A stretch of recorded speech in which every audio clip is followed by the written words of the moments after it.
안녕하십니까. 도덕경 읽어주는 수학자 김성재입니다.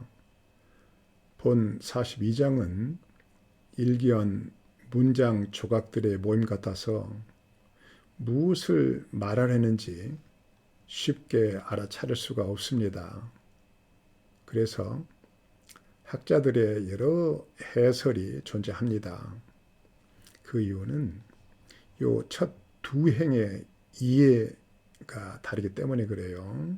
특히 요 하나에 대한 이해가 여러 가지 결과를 낳는데요.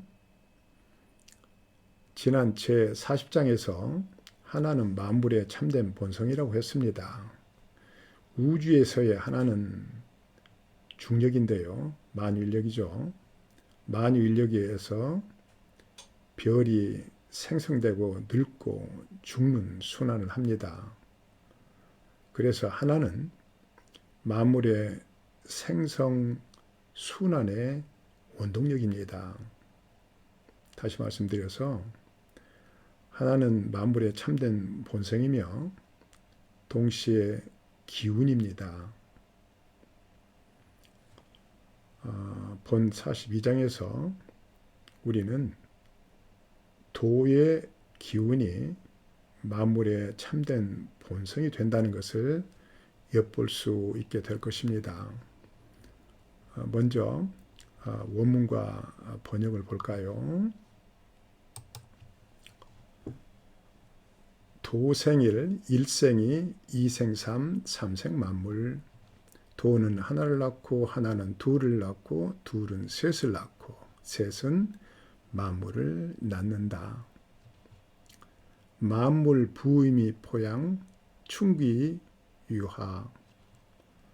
만물은 음을 얻고 양을 나누며 기를 화하게 하여, 화하다는 것은 따스하고 부드러운 거예요. 그렇게 해서 조화를 이룬다. 인지소 유 고가 불곡 이왕공 이위칭. 사람이 시라는 것은 고가 불고 고인 과인 불고인인데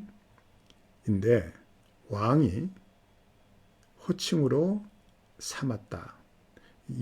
39장에 나온 말이죠. 그런다고 했다.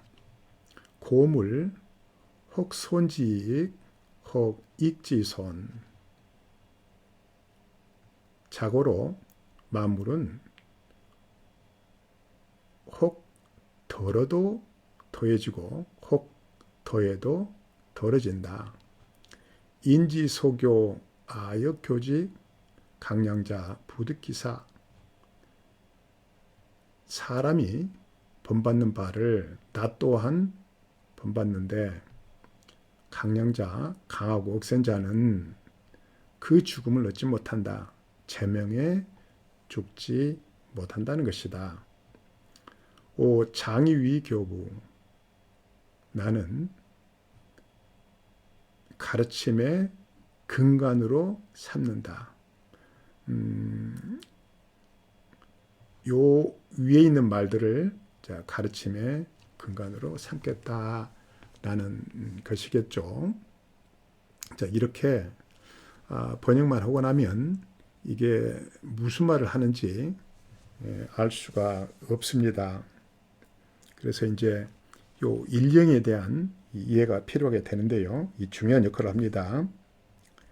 이 도가 난 것은 하나예요. 그런데 이것은 일찍이 참된 본성이고 또 만물을 보살피는 생성순환하게 하는 기운이라고 했습니다. 그럼 둘은 무엇이냐? 둘은 무입니다. 그리고 음에 해당돼요. 셋은 무엇이냐? 셋은 유입니다. 유이고 양에 해당됩니다. 그래서 그 유에서 만물이 나오게 됩니다. 무, 유, 만물의 순환이 이렇게 할 수 있는 것은 처음에 요 하나가 만물의 본성이며 기운으로서 앞서 있기 때문에 그렇습니다. 요 하나 둘 셋을 무, 유, 기로 보는 학자들이 있습니다. 그런데 기운이 앞서지 않고 무가 유로 되는 변화가 있을 수 없습니다. 이 하나는 기운입니다. 그래서 그것이 이제 만물의 본성이 되는 거예요. 그러면은 이제 그것을 더 확실하게 위해서 이행의 요 이해가 필요하게 되는데요. 이행에서는 만물은 음을 얻고 양을 나누며 기를 화하게 하여 조화를 이룬다라고 하고 있죠. 이 말은요. 만물은 음과 양이라고 했는데 그것은 음은 무라고 했고 양은 유라고 했죠. 그래서 이 앞부분은 만물은 무와 유로부터 생긴다는 것이고 이제 요 기운은 요 하나를 뜻합니다. 그 기운을 화하게 따스하고 부드럽게 수용한다는 거예요. 그래서 만물은 각각 이 기운을 수용을 해서 참된 본성으로 이루기 때문에 참된 본성으로 삼기 때문에 서로 조화를 이루게 된다는 것입니다. 여기서 요점은 만물이 도가 낳은 그 동일한 기운을 본성으로 수용하는 것입니다. 그래서 만물은 쉽게 조화를 이룰 수 있다는 것입니다. 그러면 인간은 만물 중에 하나입니다. 그럼 인간이 수용한 도의 기운은 무엇이겠느냐라는 질문을 할 수 있게 되겠죠. 그것은 만물과 조화를 이루는 낮고 겸손한 인간의 참된 본성입니다. 도의 기운은 인간에게 낮고 겸손한 본성으로 바뀌어서 인간이 수용하게 되는 것입니다. 그래서 이 문장이 내포하는 것이 요 뒤에 나오는 사람들이 싫어하는 것을 왕이 호칭으로 삼는 것, 또 혹 덜어도 더해지고 더해도 덜어지는 것, 그리고 그 이해로서 요런 것에 대한 이해겠죠. 이 강하고 억센 자는 제명에 주지 못한다는 것, 그런 것에 근거가 되는 것입니다.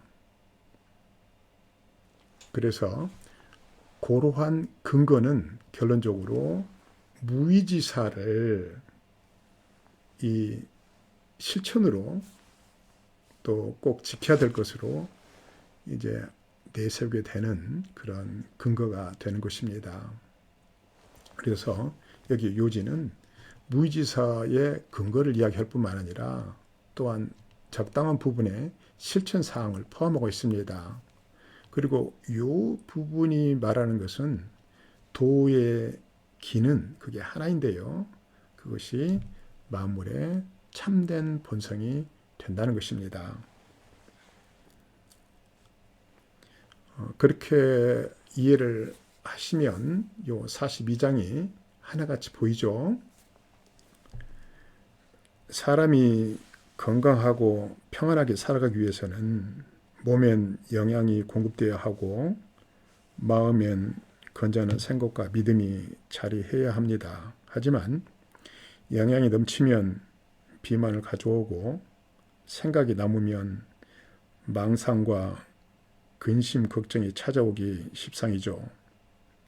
넘치는 것은 부족함만 못하고 넘치지 않는 것이 무의입니다. 이런 관점에서 보면 무의에 머무르는 것은 크게 어려운 일이 아닙니다. 몸과 마음을 가볍게 유지하면 될 일입니다. 몸에 영향이 남지 않도록 운동을 하고 집안일도 하고 또 시간이 남으면 봉사활동도 하고 이렇게 해서 육체적인 일을 하면 될 일이고 마음에 생각이 남지 않도록 남은 에너지와 생각을 세상에 되돌리고 주위 사람들과 나누면 될 일입니다. 몸과 마음에 남김과 드러냄이 없는 삶이 무의를 실천하며 자신을 귀하게 여기는 삶일 뿐 아니라 세상에 사랑과 믿음을 실천하는 길입니다. 또한 조급함과 과욕을 버리고 겸손을 실천하는 삶이기도 하죠. 시조 한 수로 마감하겠습니다. 제목은 풍향계. 한나절 미동 없이 먼 산만 바라보다 풀잎이 흔들리면 꼬리를 흔들흔들. 바람이 엄마인가 봐 바람 보며 흔들흔들. 어린이를 위한 시조네요. 감사합니다.